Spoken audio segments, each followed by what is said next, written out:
Good morning. Let's talk about the dangers of working with Belial. Put my body in the dirt. Let me rap beneath the earth. Grab the shackles. Lock up my third. So I wanted to talk to you guys about the dangers of working with King Belial. And, many people might not want to talk about this, but I will. And maybe many people don't have this type of experience, but I have. And that's what this community is about, is talking about our experiences with these forces so we can, as a collective, really understand their essence better. Now, Belial, King Belial, to me, is one of the purest forms of ancient being. Like, he is, there's many of them, but there's also many lesser spirits that don't have such an impact in one's reality. Belial seems to be the force, the real essence of the adversary, the essence of destruction within your life. He does break chains. Everything that most of our community will explain about him is factual. It's true. Well, factual in the way of our objective or subjective experiences with him. As you can see, Belial's here in my heart, and me and my partner decided to do this in honor of him because he facilitated our trip to go perfectly smooth, because there were a lot of things that if we didn't do things beforehand that could have gone wrong. Things tried to separate us. Things tried to, the whole, even me crossing the border to the States. There's so many things that could have went wrong.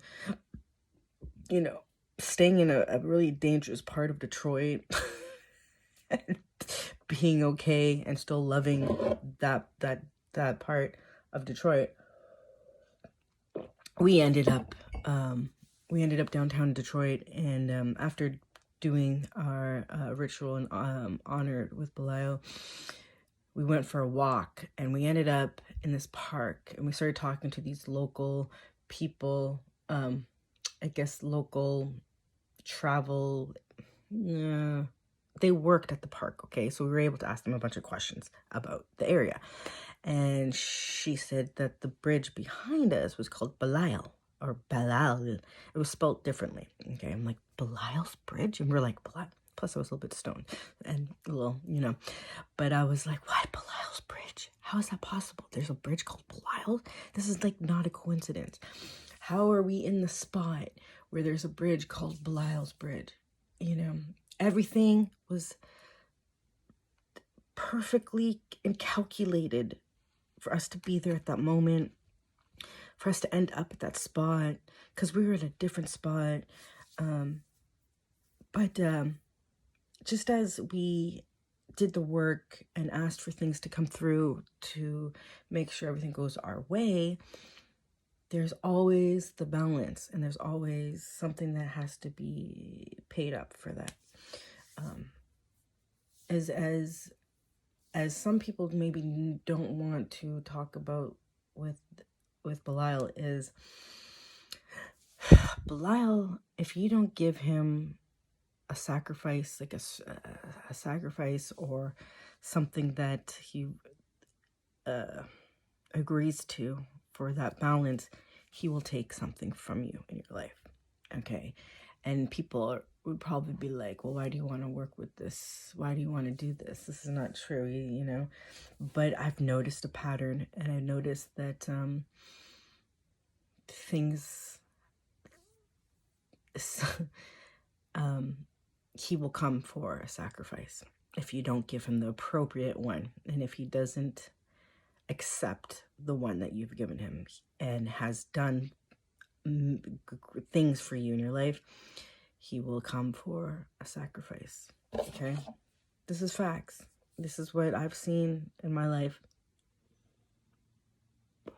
And in the beginning, when I noticed it, I was like, what the fuck? But, you know, that's the dangers of working with these forces, is that sometimes they will come and collect.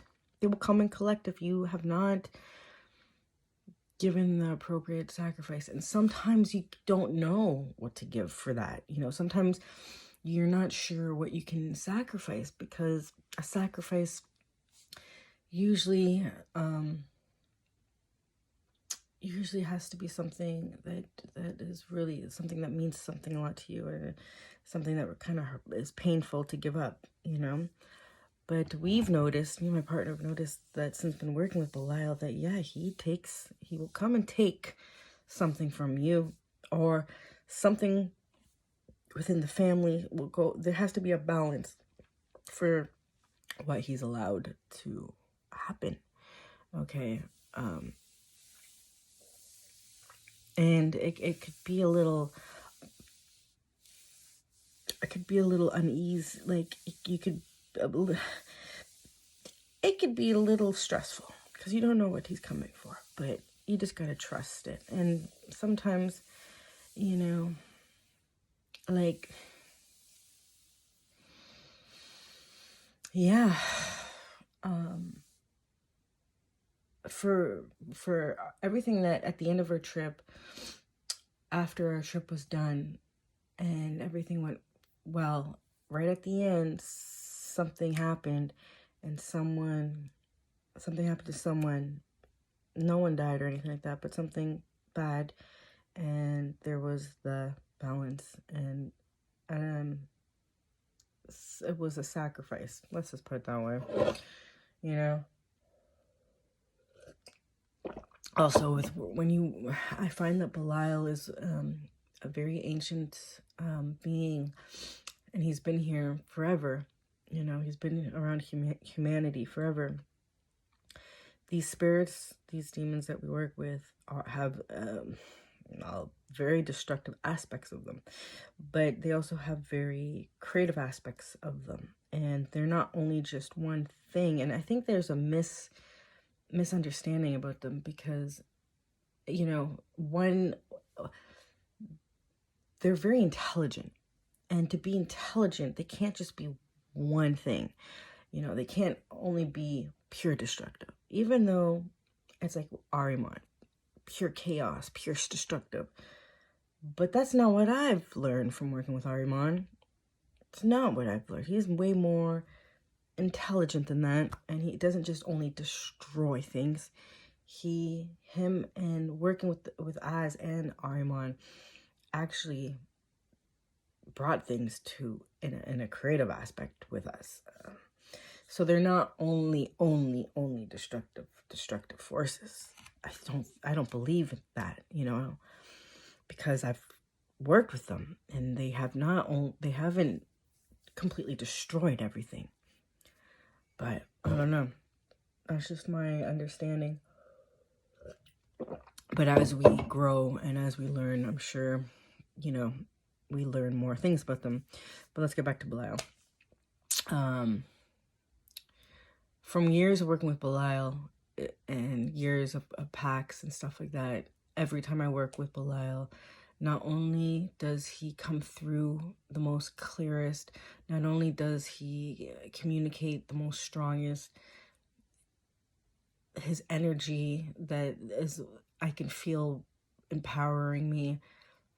There's many spirits, lesser spirits, that I can summon forth that I don't have that effect.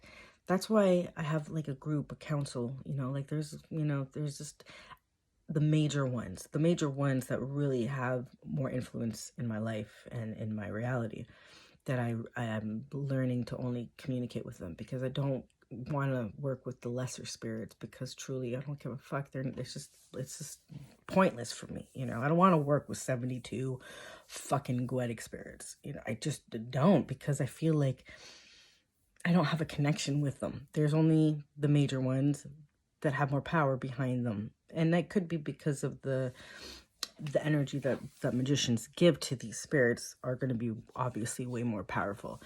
But when you communicate and work with them, you know the ones that are more ancient, the ones that have been here, the ones that are actually sentient, the ones that are actually really a real deity. You know, you can tell. And Belial is one of them. And Belial will come and collect. You know, he's like the collector. He will come and collect if he follows through on his. And I started vaping again, but you guys already know that. I am. Yeah. So understand that when you start working with Belial, if you don't give him what he wants, he will come and take it. That is the danger of working with King Belial. He is no fucking joke. You cannot fuck around with this entity. You cannot promise him something and not follow through. You cannot just goof around with Belial. Belial is a serious sergeant. He's a serious king. And the fact that he can rearrange everything in the week that we spent together, and us ending up beside a bridge called the Belial Bridge, shows me the power he has in our reality. It was his confirmation.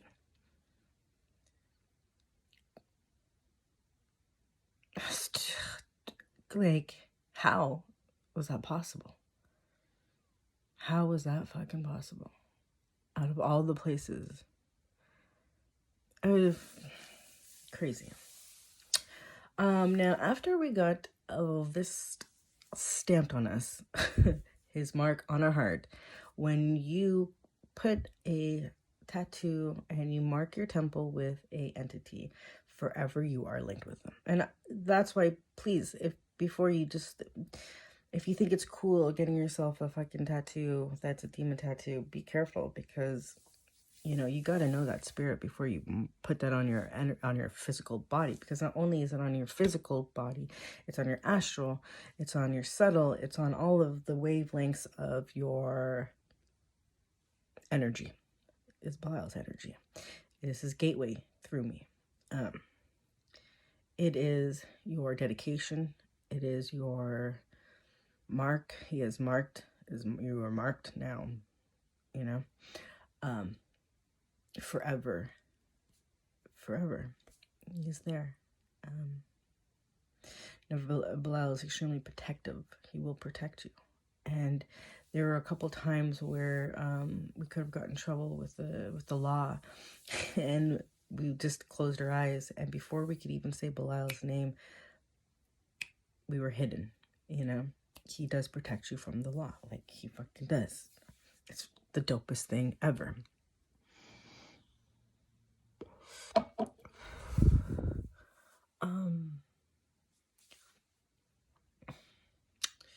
What else about Belial?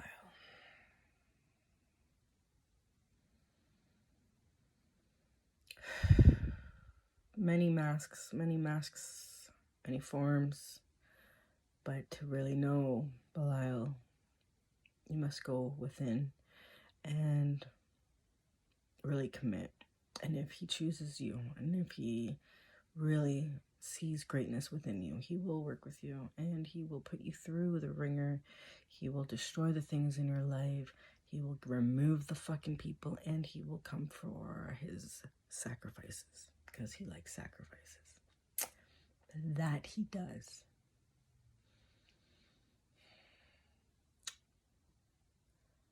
What else?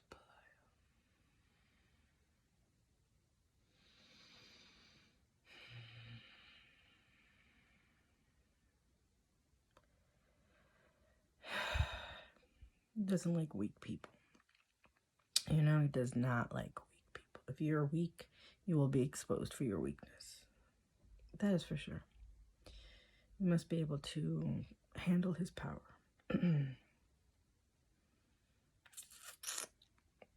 Yeah. Belial likes blood offerings. Belial likes alcohol, Belial likes incense, Belial likes raw meat. We notice when you work with Belial, you'll have the taste of raw meat.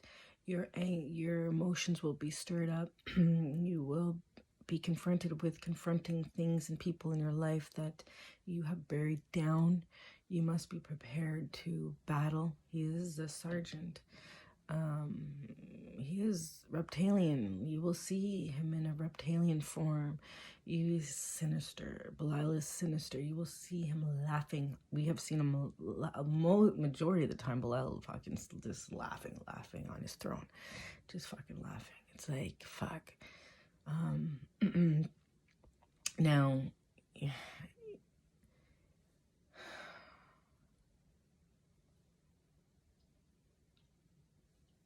yeah,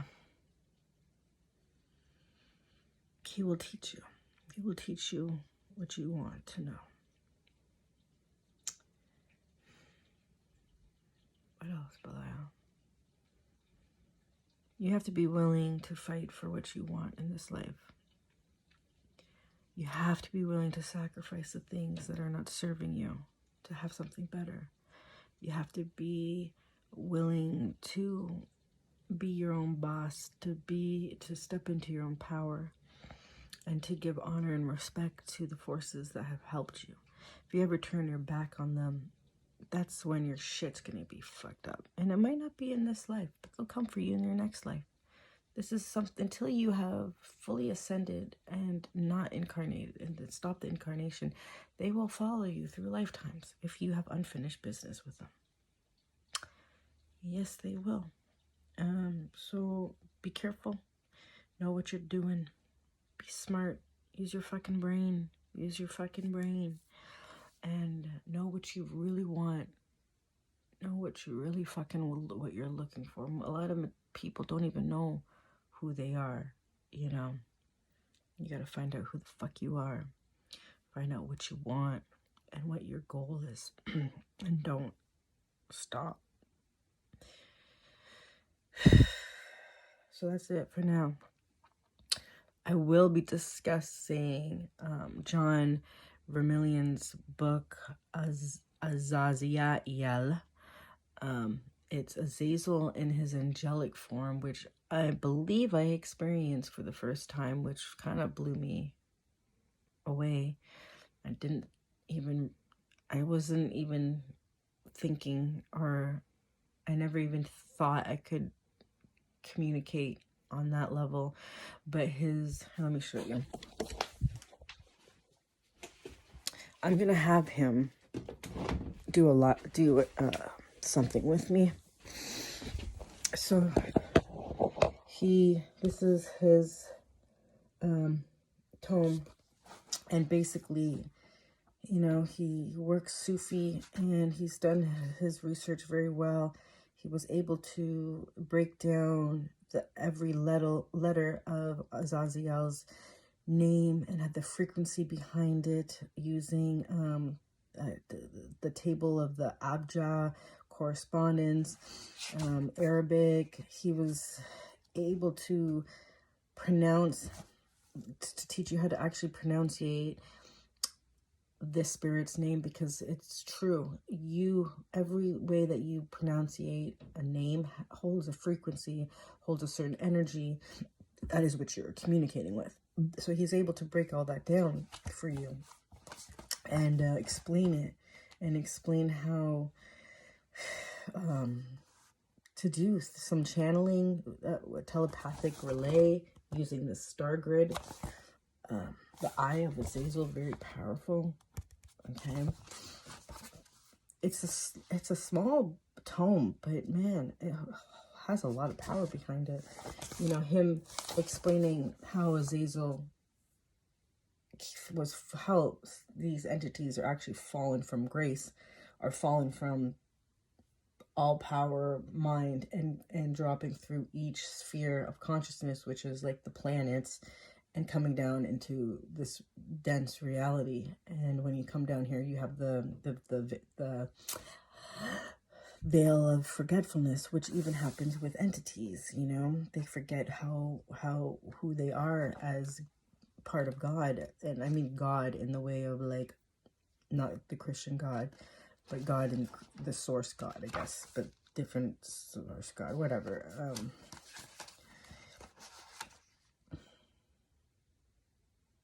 The influence,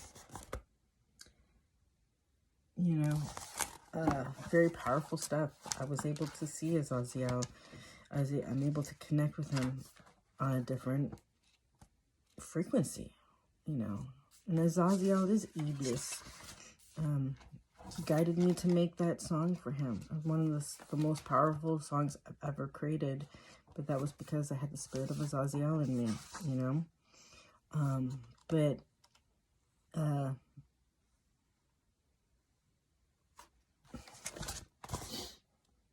If you want to get this, you have to go to the Violet Gateway.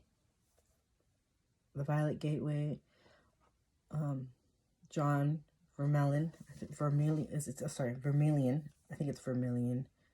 And he has this there. So if you're interested in understanding the numerology and the energy frequencies behind Azazel, I highly suggest that. Peace out. Put my body in the dirt. Let me rap beneath the earth. Grab the shackles.